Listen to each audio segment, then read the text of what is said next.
What's good, guys? It's Young Tracy here, and today I'm going to be talking about the Utah Jazz, specifically Donovan Mitchell. Basically, I was watching the Jazz Thunder. I actually have the highlights up right now. I watched that game, and I watched the Jazz versus Pelicans game, which was on Thursday night.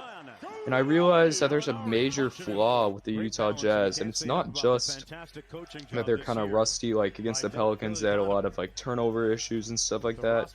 They fixed that against the Thunder, but it's really scoring, and more so people have to fill the role. Like, I'm looking at Donovan Mitchell, and I feel like Donovan Mitchell, this is a year where I think we all expected he would kind of enter that superstar realm, and he just hasn't made it there, to be honest with you guys. I mean, he was an all-star this year, an all-star reserve, which is his first, but usually in crucial moments like playoffs, we expect Donovan Mitchell, and the Jazz frankly need Donovan Mitchell to carry a huge load of their offense.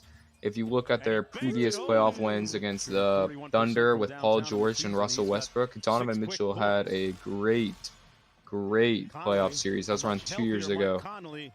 He outdueled Russell Westbrook in a fourth quarter, outscored him, and just was a difference maker.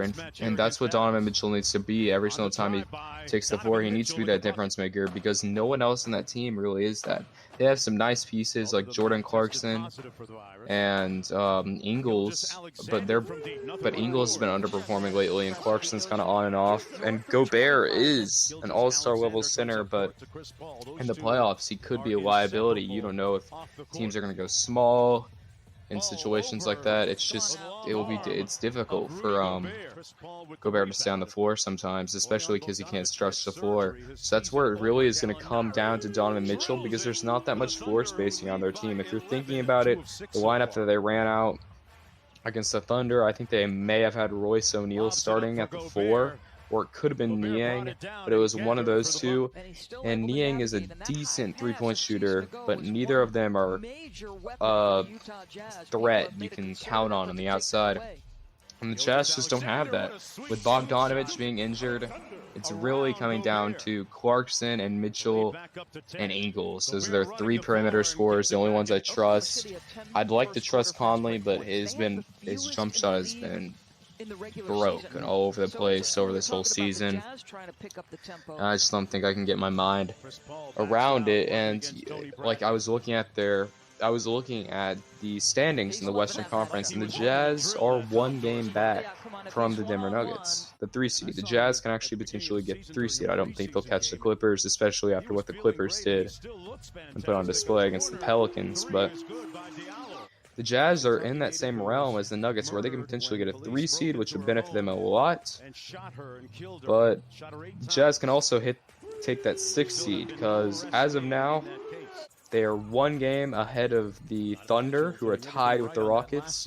So if they lose another game, like they lost today against the Thunder, and the Thunder and Rockets keep picking up their pace and winning games, the Jazz can fall to 6. And the Mavericks are 2 games back. So the Jazz could potentially be ending up playing the Clippers in the first round, which is a disaster for them. But that's what I kind of like about the Western Conference right now, and Eastern too. There's so many teams that just don't have really star power that the media really likes to talk about. So I've been really enjoying the bubble lately, just because it's kind of giving off a March Madness type feel, where anybody can win games and everybody's playing for something, because they don't just want to go down there just to lose. They want to go down there to win.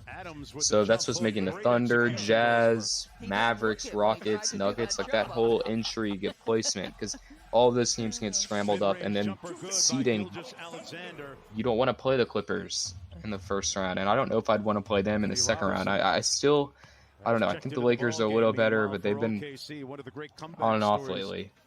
But, I mean, you can say the same thing in the East. The Raptors, what they put on display against the Lakers, proved that they're a championship contender. It's sad because they're not going to get any media coverage.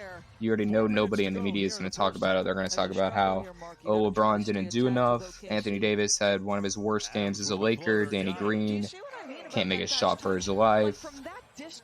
But, you know, a lot of teams in the East, too. Pacers don't get really talked about when they went on fire against the Sixers. A Pacers team with no Sabonis or Brogdon beat a 76ers team with Joel Embiid and Ben Simmons.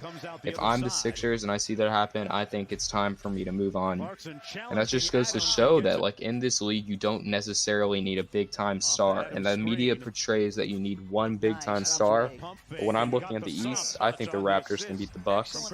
I think they have the defense, and I think they have the shooting, and I think they have the passing and well coached. I think they're a better coached team. So as long as you have good coaching, I think you're always going to be in games. Nate McMillan is a great coach, and, you know, players can step up. TJ Warren with a 53-point game. You're not going to see that very often. So that kind of goes back to the Jazz. Who on the Jazz can step up? And the only person I believe has a realistic chance is Donovan Mitchell. And he needs to be their leading scorer. He needs to take a boatload of their shots on a high efficiency level.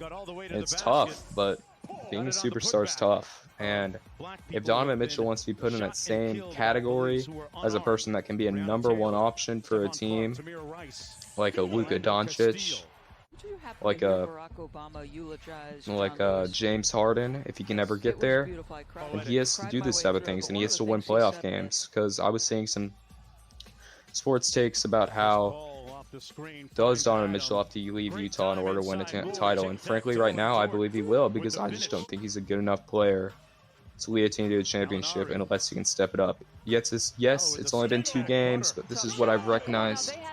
And if you're a Utah Jazz fan, comment below what you think, or if you're keeping up with the bubble, I'd like to know your opinion. Yes, it's been 2 games, but I'm evaluating based on these 2 games, and I want the Jazz to do well. I like underdog teams and teams that don't get really that great of respect. So yeah, that's going to be it for me, guys. I'll see you guys, and I'm out.